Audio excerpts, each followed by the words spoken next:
संवैधानिक नैतिकता का आशय संविधान की सर्वोच्चता तथा कानून के सम्मान से है।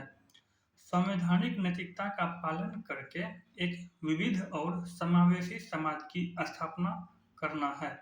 संवैधानिक नैतिकता के माध्यम से न सिर्फ सामाजिक न्याय बल्कि आर्थिक, राजनीतिक आय प्रदान किया जाता है। संविधान के सिद्धांतों की निरंतरता बनाए रखी जाती है। संवैधानिक नैतिकता की अवधारणा ब्रिटिश दार्शनिक जॉर्ज ग्रॉट के द्वारा 19वीं शताब्दी में प्रतिपादित की गई थी। भारत में संवैधानिक नैतिकता शब्द का प्रयोग पहली बार डॉक्टर भीमराव अंबेडकर के द्वारा दिया गया था। अंबेडकर जी ने त्रिची सिद्धांत दिया था जिसमें समानता, स्वतंत्रता, बंधुत्व एक साथ रहते हैं। सामाजिक समानता के बिना राजनीतिक और आर्थिक समानता महत्वहीन है। हाल ही में सर्वोच्च न्यायालय ने विभिन्न निर्णयों और टिप्पणी के माध्यम से संविधान की व्याख्या की है। न्यायमूर्ति अजय कुमार त्रिपाठी के अनुसार संवैधानिकता एक दर्शन है जो लोकतांत्रिक व्यवस्था संस्थानों में जनता के विश्वास को बनाए रखने पर जोर देती है। न्यायमूर्ति एस मुरलीधर ने कहा कि संवैधानिक नैतिकता को लागू करने के लिए सामाजिक नैतिकता को प्रभावित किया जा सकता है, जैसे सती प्रथा और विधवाओं के लिए कानून बनाकर सम्मान और जीवन का अधिकार दिया जा सकता है। सबरीमाला वाद एक केस था जिसे सुप्रीम कोर्ट के द्वारा एक फैसला दिया गया, जिसमें सुप्रीम कोर्ट ने संवैधानिक नैतिकता को बरकरार रखा और धार्मिक रीति रिवाजों की तुलना में लैंगिक समानता को अधिक महत्व दिया गया। फिर एक केस था नवतेज सिंह जौहर वाद। सुप्रीम कोर्ट ने एलजीबीटीक्यू के अधिकारों को व्यक्ति की गरिमा, जीवन की स्वतंत्रता और पहचान की पुष्टि के आधार पर महत्व दिया।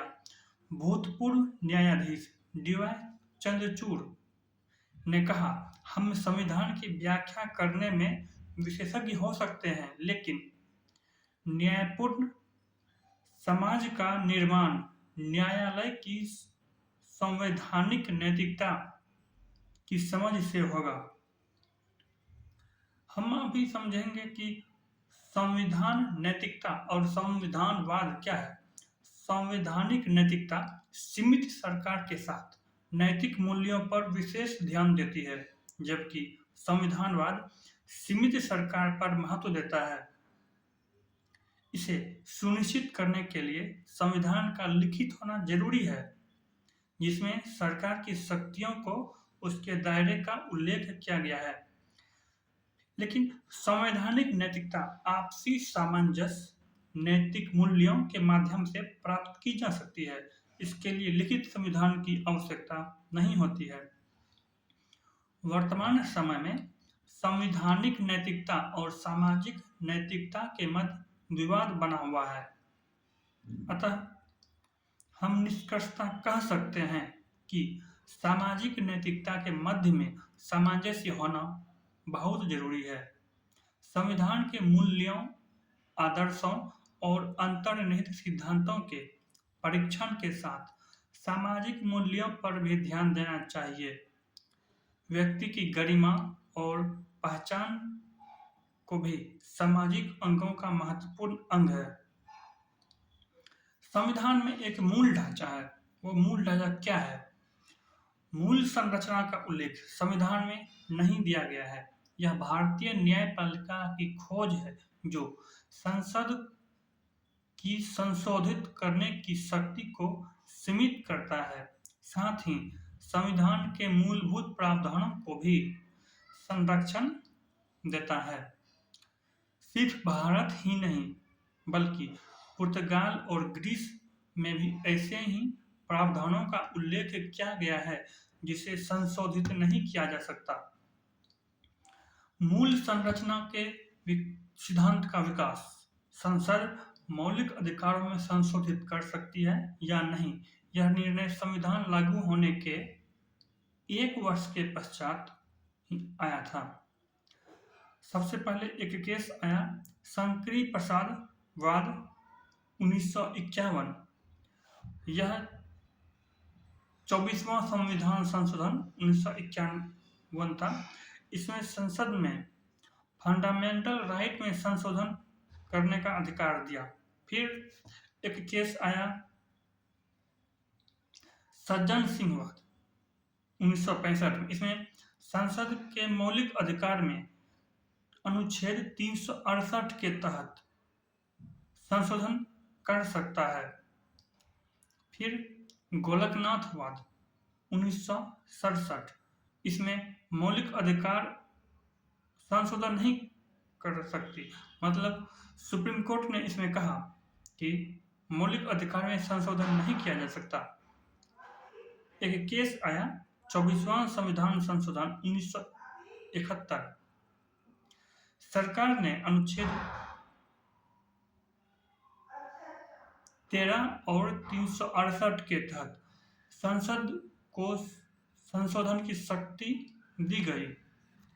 फिर एक केस आया जो बहुत ज़्यादा महत्वपूर्ण है, केशवानंद भारती 1973 में आया था। यह 24वें संविधान संशोधन को बरकरार रखा जो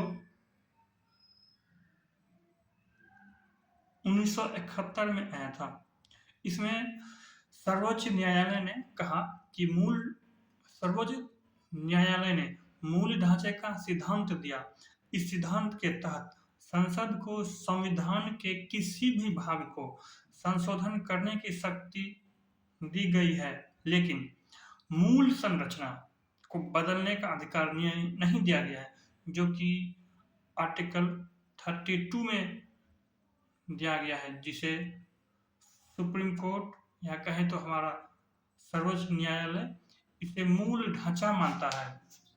अब मूल संरचना की पुष्टि करने वाले कुछ मुख्य वाद दिए गए हैं।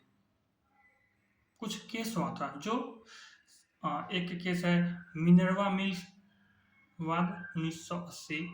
फिर इंदिरा सहनी मामला 2002, कोहिलो वाद मामला 2007 और एक केस था उसी हाल फिलहाल में वामन राव मामला 1980। वर्तमान समय में मूल संरचना के अंतर्गत अंतर्निहित सिद्धांत कुछ दिए गए हैं, जैसे कि संविधान की सर्वोच्चता, भारत की संप्रभुता वो अखंडता, पंथ निरपेक्षता, शक्तियों का पृथक्करण या शक्ति का विभाजन, न्यायपालिका की स्वतंत्रता, संसदीय प्रणाली, संघीय सरकार, स्वतंत्र व निष्पक्ष चुनाव, न्यायिक समीक्षा, डीपीएसपी और मौलिक अधिकारों के बीच सामंजस्य। अब मूल संरचना के पक्ष में एक तर्क दिया जाता है कि वह तर्क है मूल संरचना का सिद्धांत संसद की असीमित शक्तियों पर प्रतिबंध लगाता है, संविधान निर्माताओं के दर्शन को संरक्षित करने में सहायता करता है, न्यायिक समीक्षा के दायरे में विस्तार, संसद को संविधान संशोधन करने की शक्ति देता है, संसद की विधायी शक्ति के अंतर्गत अंतर को स्पष्ट करने की शक्ति है। सर्वोच्च न्यायालय ने मूल संरचना के आधार पर अत्यधिक शक्ति ग्रहण की है। इसे कुछ न्यायिक निर्णयों के माध्यम से हम देख सकते हैं। जैसे एक हाल फिलहाल में केस आया था, एनजीएसी को रद्द किया गया। यह शक्ति के पृथक्करण और शक्ति के संतुलन के विरुद्ध है। यह न्यायालय की वीटो शक्ति की भांति है। यह जनमत के सिद्धांत अर्थात निर्णय सिद्धांत के विरुद्ध है। इस सब को पढ़ते हुए हम कह सकते हैं या निष्कर्ष निकाल सकते हैं कि संविधान की मूल संरचना के सिद्धांत से संविधान के आदर्शों, सिद्धांतों, मूल्यों को आरक्षित किया जाता है तथा इसके माध्यम से संविधान की व्याख्या की जाती है जो सर्वोच्च सत्ता स्थापित होते हैं। मूल संरचना के सिद्धांत का प्रयोग करते समय शक्ति संतुलन की अवधारणा को भी ध्यान में रखना चाहिए। संवैधानिकवाद की कुछ चुनौतियां भी हैं जो सरकार की निरंकुशता, जनता की सामाजिक आर्थिक व्यवस्था से असंतुलित, संविधान द्वारा विभिन्न वर्गों को प्रदत्त स्वतंत्रता का दुरुपयोग, युद्ध तनाव का वातावरण, संविधान के में जो चुनौती दिया गया है उसका निवारण कैसे किया जाएगा, मतलब जो उसके पास चुनौती है उसका हल क्या हो सकता है। जैसे कुछ एग्जाम्पल के द्वारा हम समझ सकते हैं। सुव्यवस्थित शासन हो सकता है, शक्ति का विभाजन एवं संतुलन, सत्ता का विकेंद्रीकरण, जैसे राज्य में सत्ता, राज्य में सरकार, केंद्र में सरकार, स्वतंत्र न्यायपालिका, मतलब कि जो हमारे देश में संविधान है, जो सरकार है, सरकार का कार्य और न्यायपालिका कार्य दोनों अलग हो। न्यायपालिका के कार्य में केंद्र सरकार की भूमिका न हो। राजनीतिक अवस्था या व्यवस्था में अपेक्षित सुधार होना।